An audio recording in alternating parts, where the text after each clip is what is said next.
kita lanjutkan kembali video untuk proyek mata kuliah statistik probabilitas. Untuk lembar kerja Excelnya yang sudah kalian konversi dari Google Form jawaban responden, jadi silakan samakan atau sesuaikan bentuknya seperti ini ya. Saya perbesar ya. Jadi tadinya kan di sini ada kolom nomor ya. Kemudian di sini kemudian di bawah sini ada rata-rata ya. Di sini ada rata-rata, tapi saya hapus ya karena kita akan melakukan uji validitas, uji reliabilitas, kemudian uji yang lainnya, sehingga untuk data yang akan diolah oleh aplikasi Smart PLS bentuknya harus seperti ini ya. Saya jelasin dulu di sini. Di sini ada X1 ya. Untuk pertanyaan 1, X1 untuk pertanyaan 2 sampai dengan X1 pertanyaan 10 ya. Saya perbesar lagi supaya lebih jelas ini ya. Jadi untuk jumlah respondennya 144 ya. Nih karena ada satu baris di atasnya, jadi ini 145 ya. Nah ini kan ada untuk baris judul dari indikatornya ya. Nah kemudian ini X1 sampai dengan X1 10 pertanyaan 10 sudah. Kemudian kita masukkan lagi X2 pertanyaan 1, X2 pertanyaan 2 sampai dengan X2 pertanyaan 12 ya. Jadi seperti ini. Kalau kalian mau memberikan warna boleh, silakan biar tidak bingung, tapi saya rasa tidak perlu lah ya, kecuali kalau yang memang lupa atau sering bingung atau sering lupa dan lain sebagainya, boleh ditandai dengan warna seperti ini misal ya.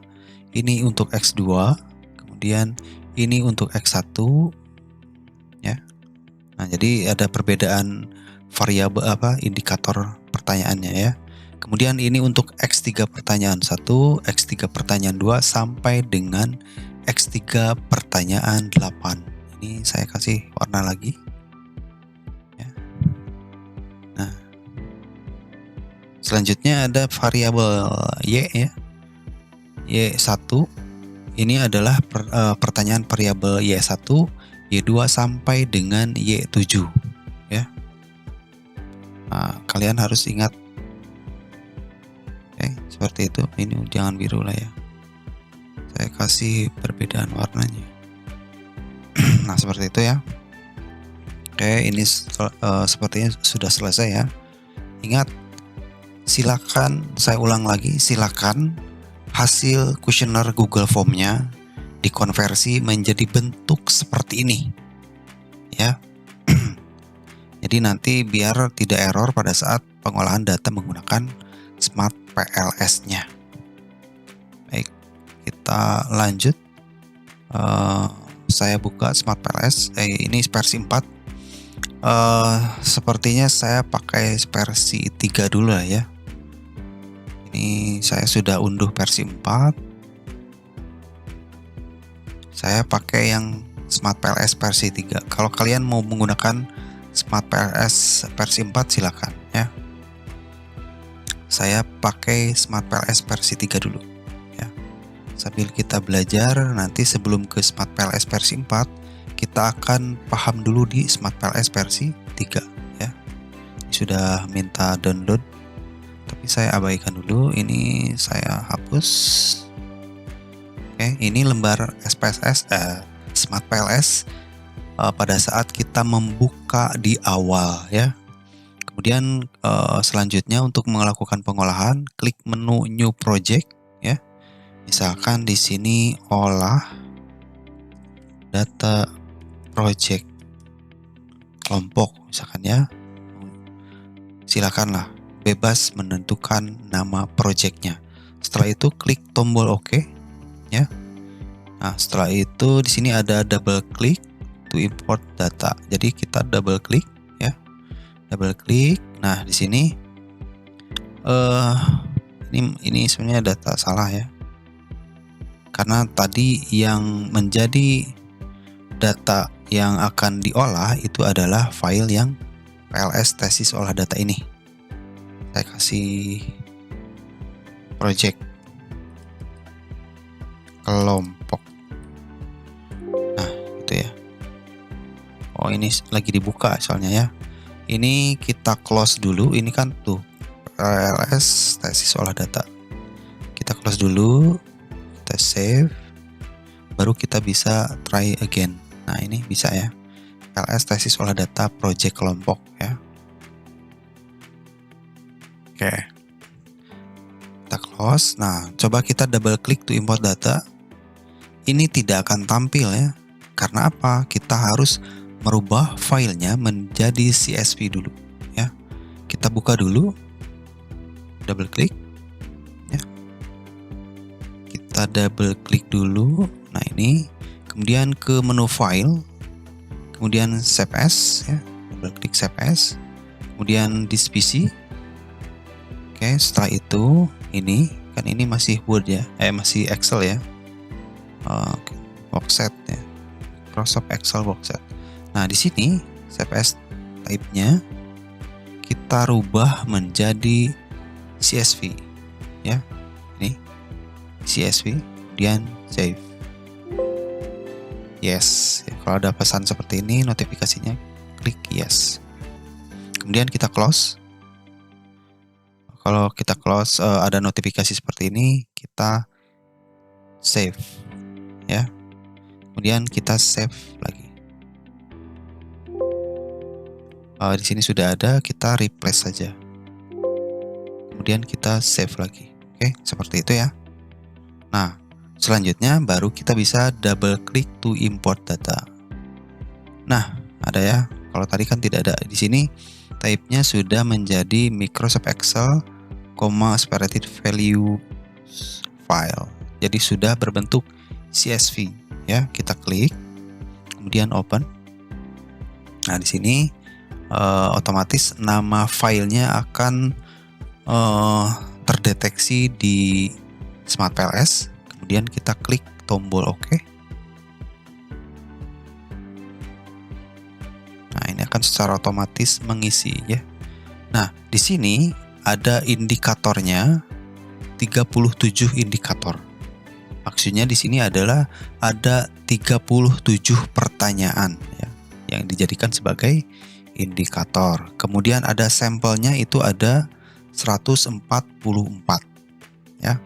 Nah, di sini ada missing values-nya 0. Kalau ada missing values 1, 2 atau ada angkanya, berarti di data Excel kalian itu harus dilakukan perubahan karena ada kesalahan.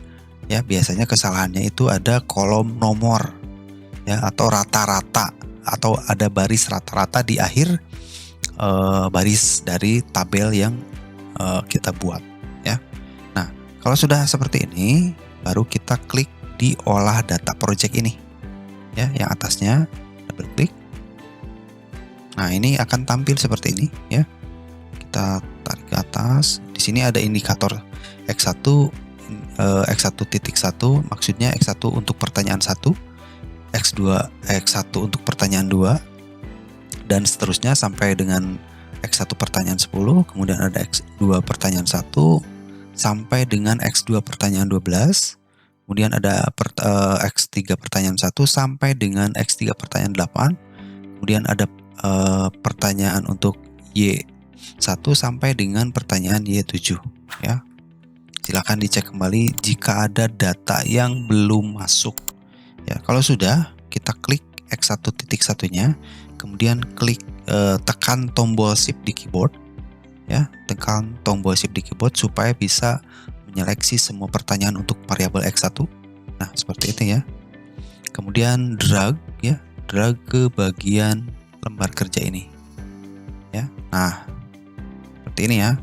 Kita bisa, nah, kemudian ada tulisan laten variabel 1, maka kita ganti, klik kanan, rename X1 ya, atau nama variabelnya boleh ya. Misal untuk variabel X1-nya di sini saya kasih green marketing misalkan ya. Atau silakan sesuaikan dengan judul variabel project kelompoknya. X1 misalkan seperti ini. Kemudian klik OK. Nah, ini akan otomatis langsung berubah. Setelah itu untuk variabel X2 indikator 1 sampai dengan 12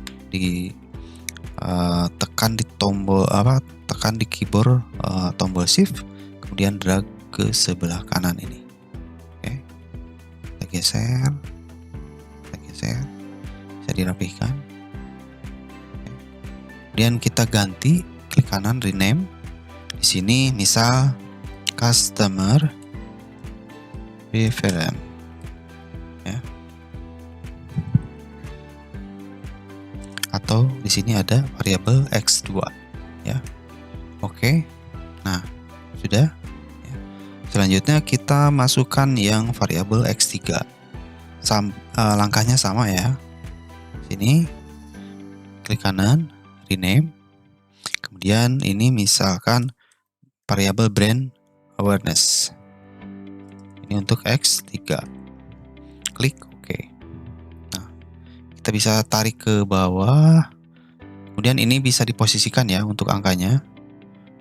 Ini saya kasih di bagian bawah ya.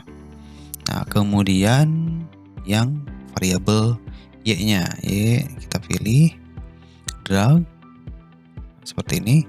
Kemudian ini kita rename menjadi customer loyalty. Ini Y ya. Customer loyalty. Klik OK. Sudah, ini kita pindahkan yang ini ya, indikatornya jadi di belakang. Nah, kalau sudah seperti ini, silakan dirapihkan ya. Setelah itu kita klik select ini. Kemudian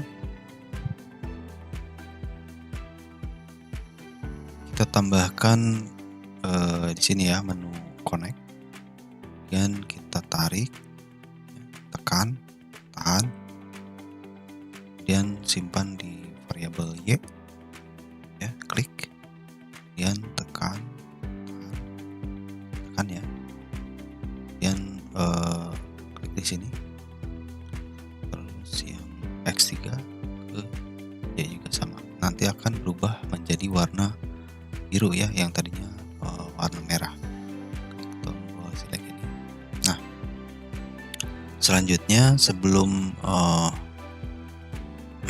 melakukan calculate ya, kita cek dulu apakah sudah benar hubungan variabelnya. Di sini kita cek ada variabel green marketing sebagai variabel X1, kemudian customer preference sebagai variabel X2, kemudian brand awareness sebagai variabel X3, dan customer loyalty itu sebagai variabel Y atau variabel dependent ya. Setelah itu kita ke menu calculate ini, klik, kemudian PLS algorithm ini ya, klik. Nah, di sini ada maksimum iterationnya ada 300, kemudian kita klik start calculation. Nah, ini akan tampil seperti ini ya hasilnya. Kita klik sebelum kita menganalisis hasil. Di sini saya jelaskan dulu ya. Oke, ini mulai dari apa itu Smart PLS ya. Yang ada di dalamnya ada uji-uji validitas, uji reliabilitas, dan uji-uji yang lainnya. Jadi di dalam program Smart PLS itu memiliki ketentuan ya. Pada program Smart PLS itu proses perhitungan uji validitas dan uji reliabilitas termasuk ke dalam pengukuran model ya. Kemudian uji validitas itu bertujuan untuk mengetahui tingkat kevalidan ya, butir kuesioner yang digunakan dalam mengukur data penelitian dari jawaban responden. Oke. Kemudian ada uji reliabilitas itu bertujuan untuk mengetahui akurasi, konsistensi dari instrumen, dari jawaban responden ya. Kemudian data yang diperoleh dijadikan sebuah instrumen penelitian. Tentunya data tersebut harus lulus dalam uji validitas dan uji reliabilitas. Jadi biasanya angka-angka yang dianggap lulus itu akan berwarna hijau. Sedangkan angka-angka yang memang belum memenuhi syarat itu biasanya angkanya akan berwarna merah. Seperti itu ya. Nah, kemudian ada uji validitas. Di sini ada beberapa penjelasan mengenai para ahli ya. Uji validitas dengan program Smart PLS 3 versi 3 itu dapat dilihat dari nilai loading factor untuk tiap indikator konstruk. Syarat yang biasanya digunakan untuk menilai validitas yaitu nilai loading factor harus lebih dari 0,70 ya. Nanti kita lihat hasilnya. Lebih lanjut, validitas diskriminan berhubungan dengan prinsip bahwa pengukur-pengukur atau manifest variabel konstruk yang berbeda seharusnya tidak berkorelasi dengan tinggi. Cara untuk menguji diskriminan validity dengan indikator refleksif yaitu dengan melihat nilai cross-loading untuk setiap variabel harus lebih dari 0,70 dan nilainya lebih tinggi dari variabel lainnya. Itu menurut Ghazali dan Lathan tahun 2015 halaman 74.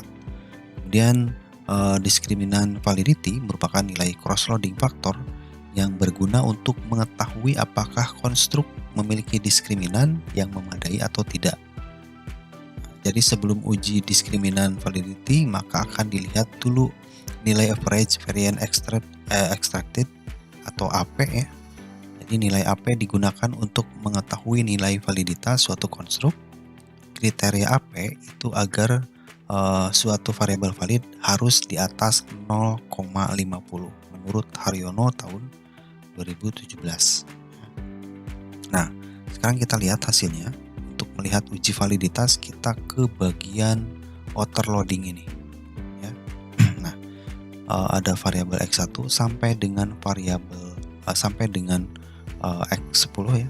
Ini di sini urutannya karena di sini masih satu jadi urutannya ke atas ya. Padahal ini satu pertanyaan ke-10 ini sudah valid semuanya karena apa? Sesuai dengan yang ada di aturan Smart PLS bahwasanya dianggap valid jika lebih dari 0,70 ya, seperti itu. Jadi kalau hasilnya kurang dari 0,70 itu akan merah ya, seperti itu ya. Kemudian kita cek untuk indikator X2 mulai dari pertanyaan 1 sampai dengan pertanyaan ke-12 itu semua valid terkecuali X2 pertanyaan 2 atau X2 indikator X2 yang kedua ya. Nah, kemudian untuk X3 itu mulai dari pertanyaan 1 sampai dengan pertanyaan 8 semuanya valid. Kemudian untuk Y itu dari pertanyaan 1 sampai dengan pertanyaan 7 itu juga semua valid ya. Nah, sekarang silakan dicek kembali hasil dari uji validitas kelompok yang sudah kalian observasi hasilnya seperti apa. Apakah semua valid? Tapi saya rasa ada beberapa indikator yang tidak valid atau merah ya. Nanti kita kasih solusi bagaimana caranya supaya semua indikator hijau ya, seperti itu. Nah, selanjutnya kita lihat lagi ke sini. Ada uji reliabilitas ya. Di sini uji reliabilitas dilakukan untuk membuktikan akurasi, konsistensi dan ketepatan instrumen dalam mengukur konstruk. Nah, dalam PLSM dengan menggunakan program Smart PLS untuk mengukur reliabilitas suatu konstruk dengan indikator refleksif dapat dilakukan dengan cara menghitung nilai composite reliability. Syarat yang biasanya digunakan untuk menilai reliabilitas konstruk yaitu composite reliability harus lebih besar dari 0,70 ya. untuk penelitian yang bersifat konfirmatori dan nilai 0,60 sampai dengan 0,70 masih dapat diterima untuk penelitian yang bersifat eksploratory. Itu menurut Ghazali dan Lathan tahun 2015. Nah, kita lihat uji reliabilitasnya di sini ya, construct reliability. Nah, biasanya kita mengambil nilai uji reliabilitas itu dari menggunakan alpha Cronbach ya di sini. Ini hijau dikatakan bahwa kalau lebih dari 0,70 itu valid ya. Menurut Ghazali di sini ya. Sebenarnya di sini juga ada penjelasan lebih lanjut. Kalau hasilnya 0,60 sampai dengan 0,70 itu masih dapat diterima ya, seperti itu. Nah, kemudian ada composite reliability juga di sini sudah lebih dari 0,70 ya, seperti itu ya. Selanjutnya ada uji korelasi ya.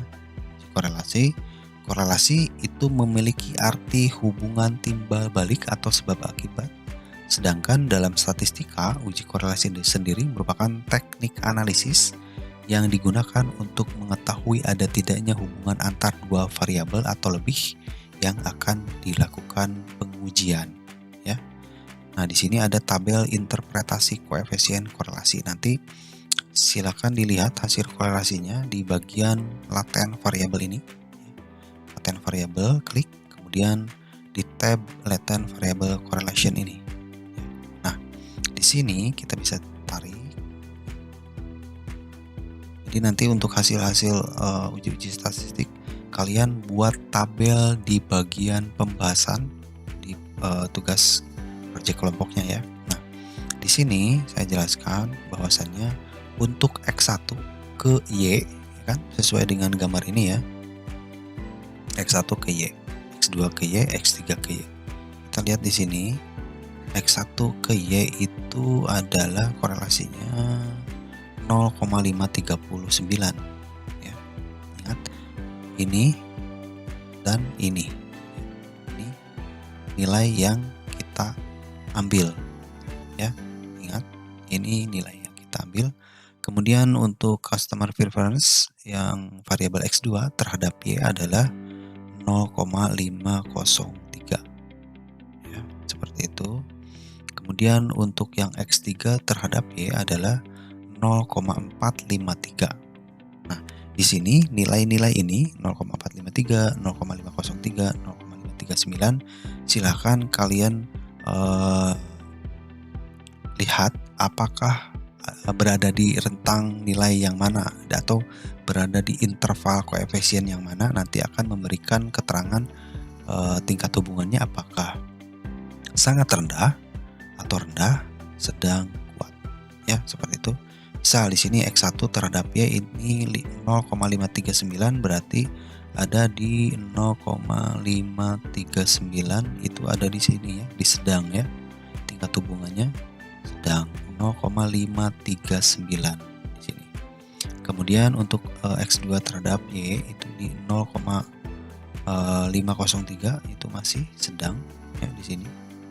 Selanjutnya ada X3 terhadap Y 0,453 itu 0,453 itu juga masih sedang ya. Jadi tingkat pengaruhnya atau tingkat hubungannya adalah sedang ya, seperti itu ya.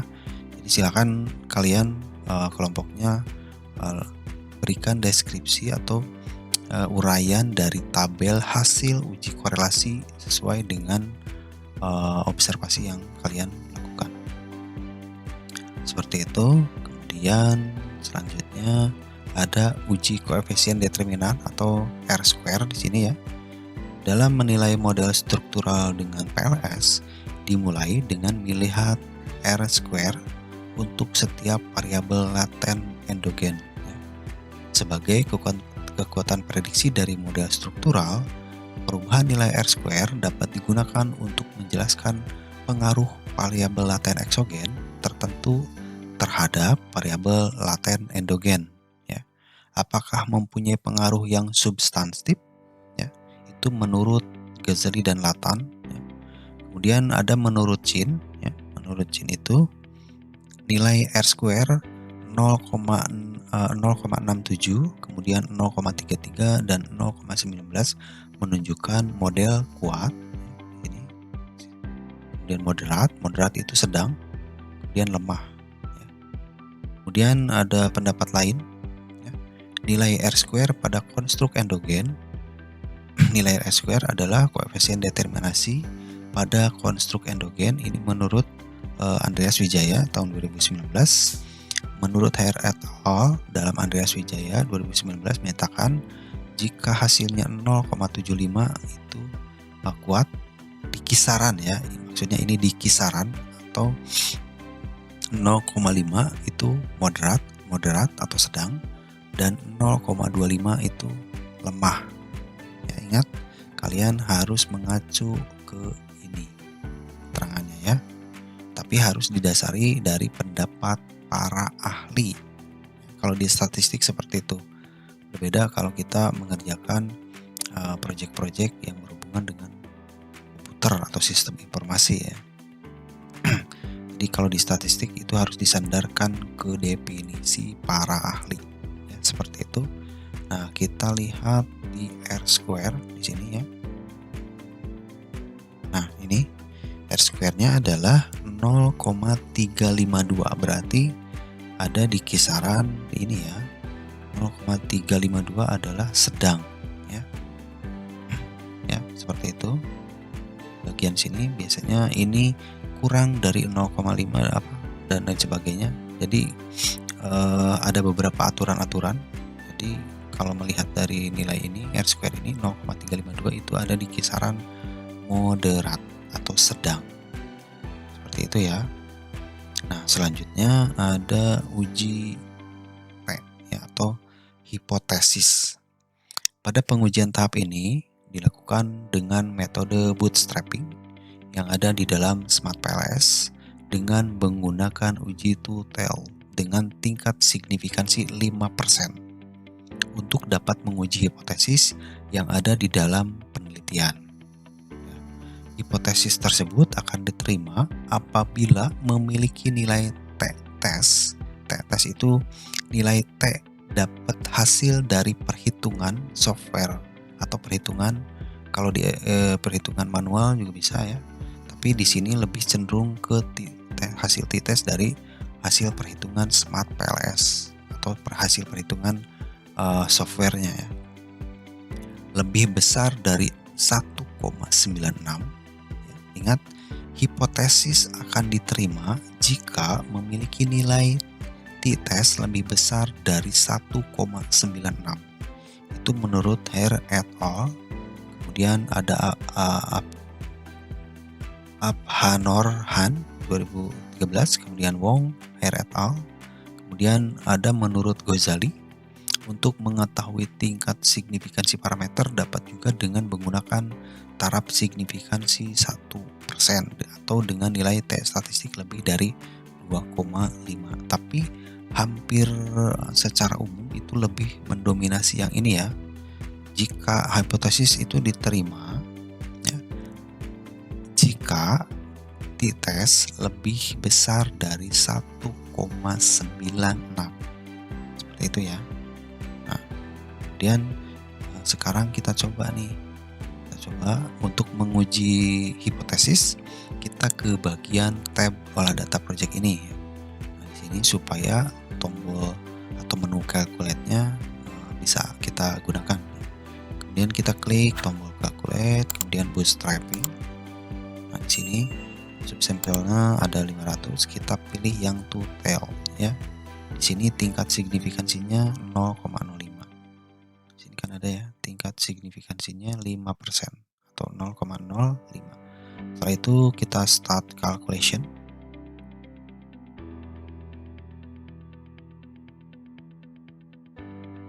Oke, nah di sini sudah ada, ya. Jadi di bagian part koefisien ini ada yang namanya T statistik, ya. kita fokus ke T statistik ini saja ya. Di sini memberikan arti bahwasannya X3 atau brand awareness itu ke customer loyalty tidak memberikan pengaruh. Karena apa? Di sini values-nya juga merah ya. Karena apa? Di sini kita akan beracuan ke sini ya. Menurut Hire et al dan kanak-kanak ya, dan kawan-kawan di sini hipotesis tersebut akan diterima jika nilai t-test itu lebih besar dari 1,96 ya. Di sini kan ini t-testnya 1,832 sehingga untuk pengaruh hipotesis brand awareness X3 terhadap Y itu tidak memiliki pengaruh berdasarkan hasil pengujian statistik di data yang saya jelaskan ini ya. Nah, kemudian untuk customer preference X2 terhadap customer loyalty itu memberikan pengaruh ya. Di sininya juga di values-nya juga hijau ya. 0,031 ini hijau karena T statistik lebih besar dari 1,96. Kemudian untuk green marketing X1 terhadap customer loyalty itu memiliki T statistik 3,193. Di sini juga di values-nya hijau karena ini T 3,193 itu lebih besar dari 1,96 ini ya.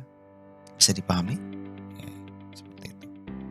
Nah, kemudian kita beralih lagi ke tab PLS algoritma ini. Bisa kita lihat untuk R square ya.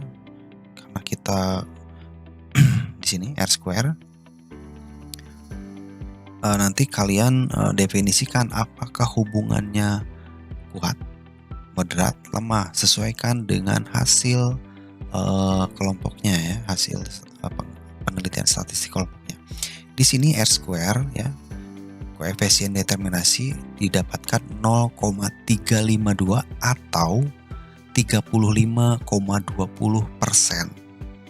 ya. Jadi untuk pengaruhnya adalah 0,352 atau 35,2%. Seperti itu. Nah, jadi saya simpulkan untuk proyek kelompok statistik kalian harus melakukan uji-uji ini ya. Karena sebelumnya kalian sudah melakukan analisis deskriptif. Kemudian di bab pembahasan itu tambahkan juga uji validitas. Kemudian uji reliabilitas.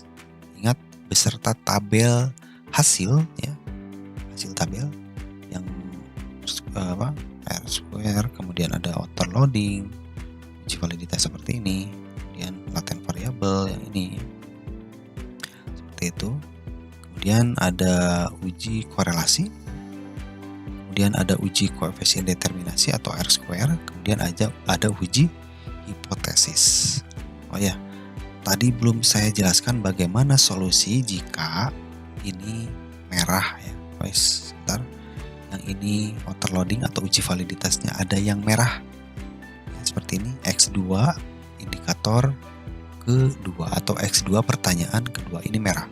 Sedangkan uji validitas yang lainnya hijau. Solusinya adalah kita ke tab olah data project ini yang ada gambar konsep hubungan antar variabel. Tadi yang merah adalah X2.2 ya. Nah, di sini karena nilainya tidak valid ya, maka dikeluarkan dari model ya. Maka dikeluarkan dari model atau kita hapus, kita klik ini. Oke, kita sebentar, ini kita close dulu ya. Kita close. Kemudian kita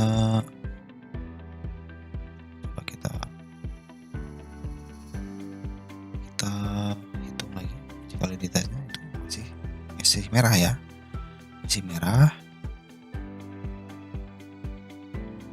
Oke, masih merah ini karena ini, nah ini ya, kita klik X2.2 itu hasilnya adalah 0,687 ya, ini ya sama dengan yang di sini 0,87.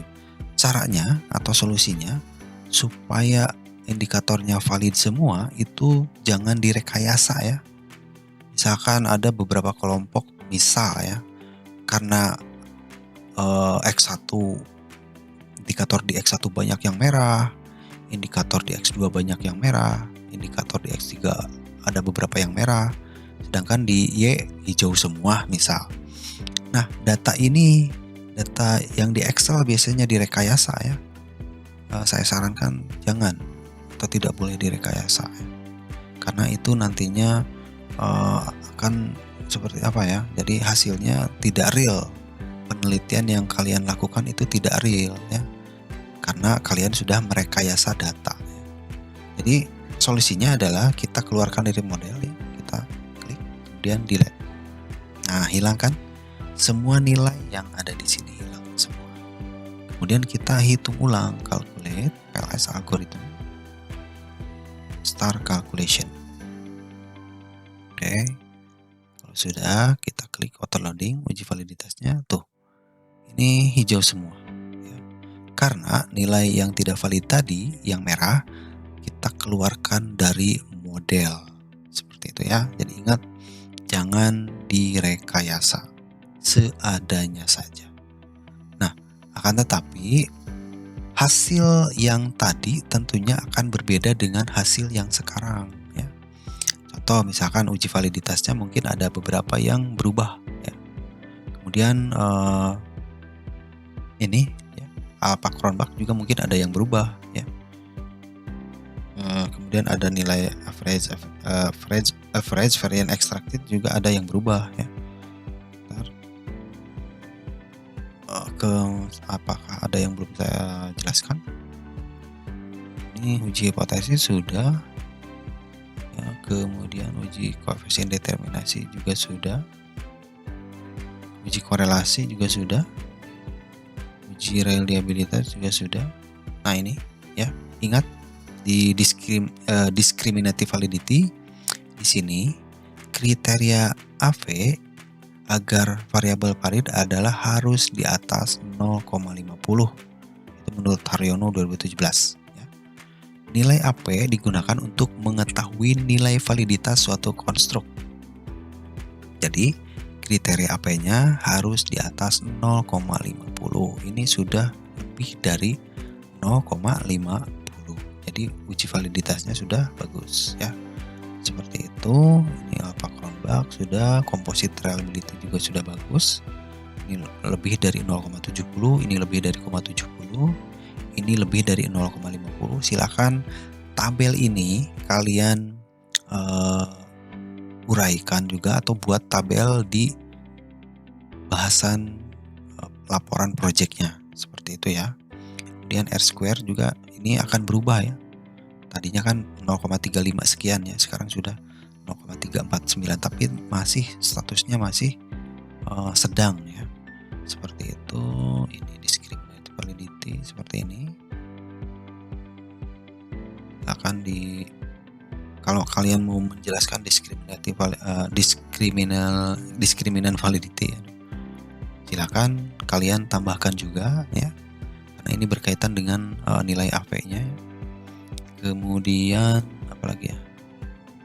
Kemudian oke, kita ke bootstrapping, pasti nilainya juga berubah ya. Karena ada satu model yang dikeluarkan. Tuh. Di sini mungkin ada beberapa digit yang berubah sedikit lah ya. Di sini masih untuk variabel pengaruh X3 ke Y itu masih hipotesisnya ditolak ya. Yang diterima hanya X1 ke Y, X2 ke Y ya. Seperti itu. Nah, kemudian yang terakhir adalah setiap gambar ini ya, untuk menyimpannya adalah silakan di export saja, export to image.